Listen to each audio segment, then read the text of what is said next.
അസ്സലാമു അലൈക്കും വറഹ്മത്തുള്ളാഹി വബറകാതുഹു. പ്രൗഢമായ ഈ വേദിയിൽ ഞാൻ നിങ്ങളോട് ഒരു കൊച്ചുകഥ പറയാം. ശ്രദ്ധിച്ചു കേൾക്കുമല്ലോ. വിസ്മയിപ്പിച്ച വിരുന്ന് സൽക്കാരം, ഇതാണ് എൻ്റെ കഥയുടെ പേര്. വിശപ്പ്, കൊടും വിശപ്പ്, ശക്തമായ വിശപ്പ് സഹിച്ചു കിടങ്ങി കീറുകയാണ്. ഈ രംഗം കണ്ട് ജാബിർ ഒട്ടും സഹിച്ചില്ല. ജാബിർ എന്ത് ചെയ്യുന്ന കൂട്ടുകാരെ, വേഗം ഒരാട്ടിൻ കുട്ടിയെയും അല്പം ഗോതമ്പ് മാവ് സംഘടിപ്പിച്ച് തന്റെ വീട്ടിലേക്ക് മടങ്ങി. ഭാര്യയായ സുഹൈല വിളിച്ചു. സുഹൈല, ഓ സുഹൈല, പരിഭ്രമത്തോടെയുള്ള വിളി കേട്ട് വേഗം ഭർത്താവിന്റെ മുന്നിൽ വന്നു. വിശക്കുന്നു, നീ വേഗം പോയി ഭക്ഷണങ്ങൾ ഉണ്ടാക്കും. അങ്ങനെ കത്തി കുടിച്ചാക്കി ജാബിർ ആടിനടുത്തിലും ശിവാസനങ്ങളെ ക്ഷണിക്കാൻ അവിടുത്തെ ചാലയത്തെ. പിന്നെ വീട്ടിൽ സംഭവിച്ചതൊന്നും ജാബിർ അറിഞ്ഞില്ല.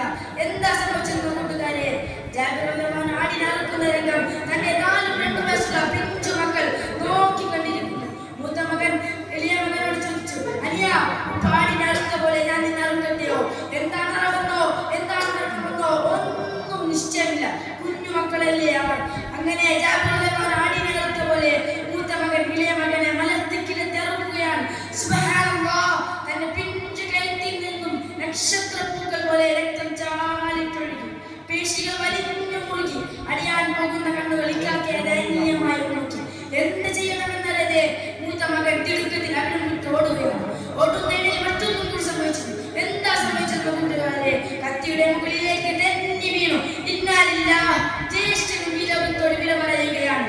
മരണത്തിന്റെ ഇരുൾ നിറഞ്ഞ പാതയിലേക്ക് ഒരു വീട്ടിലെ 2 മക്കൾ, അത് ഒരേ സമയം താങ്ങാൻ കഴിയുമോ? സ്നേഹിതയായ എങ്ങനെ താങ്ങും? ഇല്ല കൂട്ടുകാരെ, ഈ ലോകത്തൊരു ഉമ്മക്ക് ഇത് താങ്ങാൻ പറ്റുകയില്ല.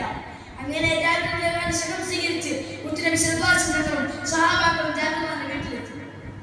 സുഹൈല ബിൻത് ആകെ ബേജാറായി. കടൽ പോലെ പരിശുദ്ധമായിരുന്നു സുഹൈല ബിൻത് മനസ്സ്. ഒരു ഭാഗത്ത് പ്രവാചകനോടുള്ള സ്നേഹം, അത് തീരങ്ങളെ ചുംബിക്കുന്ന തിരമാലകളെ പോലെ സുഹൈല ബിൻത് മനസ്സിലേക്ക് വാരിപ്പിളർന്നപ്പോൾ ഒരു തരത്തിലേക്ക് ശക്തി കിട്ടി. ഇങ്ങനെ ഓരോന്ന് ആലോചിച്ചിരിക്കുമ്പോഴാണ് ജാബിർ സ്നേഹത്തോടുള്ള ഒരു വിളി കേൾക്കുന്നത്. സുഹൈല, ഓ സുഹൈല.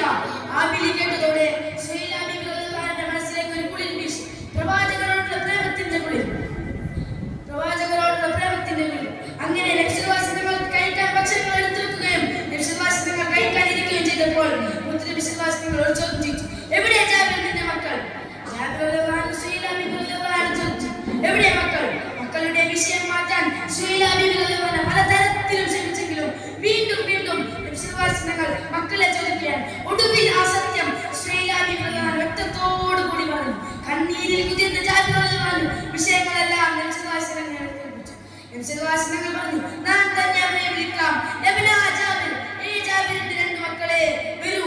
അത്ഭുതം, അത്യത്ഭുതം. ചോരയിൽ കുതിച്ചു മൂടിയ 2 മക്കൾ അനുസരണയുള്ള മക്കളെ പോലെ അത് എണീറ്റ് വരുന്നു. അവരുടെ കണ്ണുകൾക്ക് വിശ്വസിക്കാനേ പറ്റിയില്ല. ലക്ഷ്യവാസികൾ വിളിച്ചാൽ വരുമല്ലോ. അങ്ങനെ വിസ്മയം തീർത്ത ആ വിരുന്ന് സൽക്കാരത്തിന് ജാബിറിന്റെ വീട് സാക്ഷിയാണ്. ആരംഭപ്പൂവിനോട് അതിരുകളില്ലാത്ത സ്നേഹം ഈ കഥയിലൂടെ നമുക്ക് എല്ലാവർക്കും വായിച്ചു കൊടുക്കാമല്ലോ.